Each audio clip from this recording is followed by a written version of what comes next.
किसी ने क्या खूब कहा है कि माँ बाप की हैसियत का अंदाजा उनके कपड़ों से मत लगाना, क्योंकि उन्होंने अपनी हर ख्वाहिश तुम्हारी किस्मत लिखने के लिए कुर्बान कर दी है।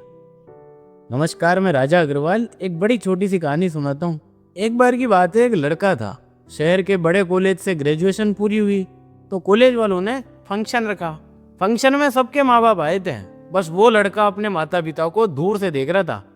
उसके पिताजी के वही फटे पुराने जूते, वही 5 साल पुराना धुंधला सा सूट और हाथों में मेहनत की लकीरें। और ये सब देख के लड़के को थोड़ी शर्म आ रही थी, इसलिए उसने अपने माँ बाप को अपने दोस्तों से भी नहीं मिलवाया। और वो लड़का सोच रहा था कि यार पिताजी आज थोड़े ढंग के कपड़े पहन लेते तो मेरी इज्जत बच जाती। फंक्शन खत्म हुआ और सब अपने अपने घर पहुंचे। लड़के ने भी गुस्से में बोल ही दिया कि पापा आप ऐसे कपड़े क्यों पहन के आए थे, कम से कम मेरी इमेज का तो सोचा होता।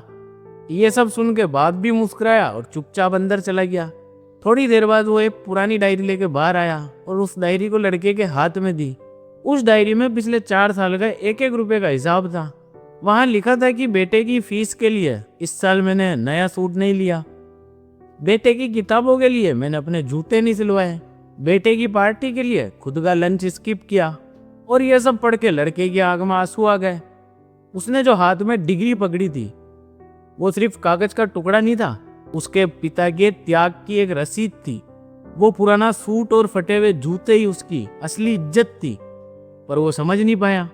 दोस्तों, अक्सर हम बाहर की चमक दमक में उन लोगों को छोटा समझने लगते हैं जिन्होंने हमें बड़ा करने के लिए अपनी पूरी जिंदगी घिस दी।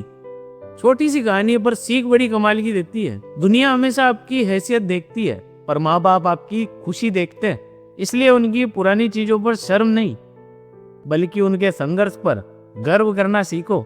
मैं हूँ आपका आरजे राजा, और जाते जाते बस एक ही बात कहूंगा कि दुनिया को दिखाने के लिए नहीं, खुद से आंखें मिलाने के लिए जियो। कल फिर मिलते हैं एक नई सीख के साथ।